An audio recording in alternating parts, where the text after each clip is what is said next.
Someone who aspires to enter public service someday, Yeah. what is the one thing that you want me to know that you should have known prior to entering public service? I think you're well guided so long as you enter politics for the right reason. And there's only one right reason to To serve. serve. There's no other correct reason. It's a thankless job, that's for sure. And a sleepless But job. it's worth it. You know, it's worth it. You know, when you see something change for the good, that you made it happen. Ikaw may, that changes your world. There's nothing better. There's nothing better than to help somebody outside of yourself, outside your family, your community, your country. Yes. May nagawa ka, nagbago yung buhay ng tao. Can you imagine, binago mo yung Yes. buhay ng tao? What a privilege to be able to do that.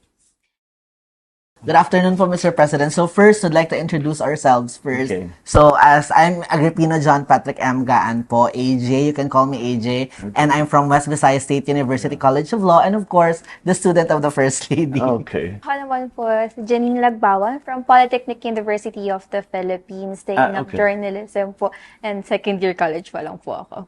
Okay. All right. And I'm Kathleen Mirionte naman po, from University of the East Manila, fourth year psychology student po, sir. Oh, she's going to Yes. she's going to analyze. Huh? Please, will somebody explain me to me, Panda? But before anything else po, we'd like to ask your impression because we have seen in your previous podcast, it was seasoned broadcast journalists and us ordinary citizens of the country and students are here in front of you. How are you feeling right now po, Mr. Great. President? I much prefer talking to young people, actually, because I always, of course, there are people in your life na talagang kailangan pinapakinggan mo. But you know, with the way things are moving, talking to young people is there's always something new. There's always something, but there is always something new. But they are the people who tell us what's going on. You know, this is what's happening. You know, they'll take away. Matagal na nag-paradigm shift ito. You have to think in another way. So, I like it. I enjoy it. Since we are all Gen Z po, ano po ba yung klase ng buhay? If you're part of of our generation or Gen Zs, how do you think or how do you see yourself po as a Gen Z? More on po ba nag-aaral or party? Ano po ba yung kind of life you would like to have as Gen Z? I was already a geek before the word geek was invented. I was one of those people who just, I don't know, they just pick up all this information, pick up all of it.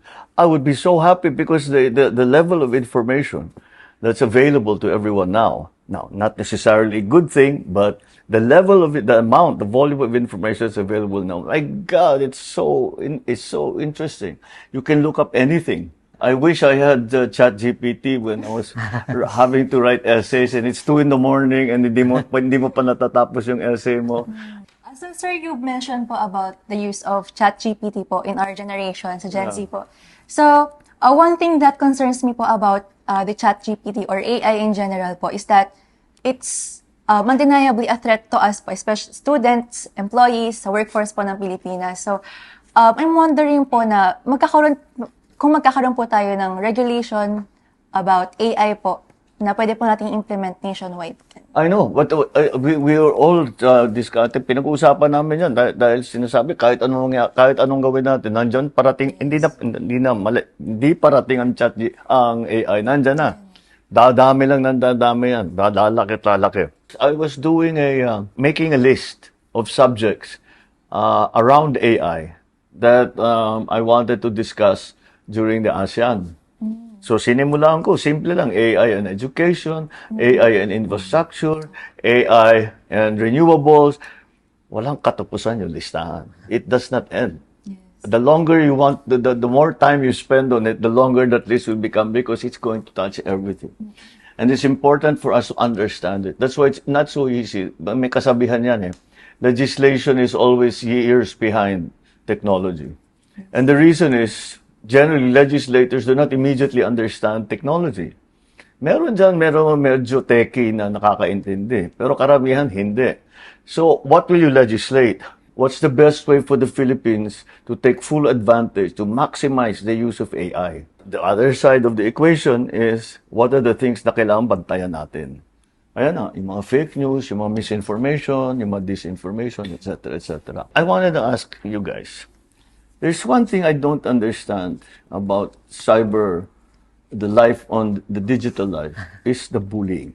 Yes. Exactly, sir. Because I think po with our generation and the succeeding generations after us, most of the airtime or the screen time, we are spending a lot of time on gadgets and social media. And when you are going to experience such bullying, you are being put into public scrutiny, wherein some of the people would get the ride on that specific issue, or like would the comment. It's not only the one person, but the comment of also of yung mga ibang tao din Yung na nakikiride nagko-comment. or without even knowing the context. In the previous years or yung mga taon na physically yung bullying po na nangyayari, when it comes to the bullying po on this generation, nag-i-stay po talaga siya. Even if years passed by, you can always go back or lagi pong uungkatin ng tao yan. Hindi po siya talagang mawawala sa sistema nila. Lalo pa po kapag kilala ka pong tao. Siguro po it's the rise then of the cancel culture in our generation. Wherein Isa pa po yun. yung cancel culture po, one single mistake and all the things na nagawa mong maganda would be, matatabunan na po siya ng isang problema na nagawa mo, which would greatly affect one's mental health. Actually po, ako din po, I mean, as someone din po who has experienced such difficulties, mental health po kasi especially in our generation is still a taboo. We don't treat it na parang how important it is. Feel ko po kulang lang po talaga na we let the children understand that there is life outside the social media world. Yes. That you should get to experience That's life. that's the only conclusion I can arrive at.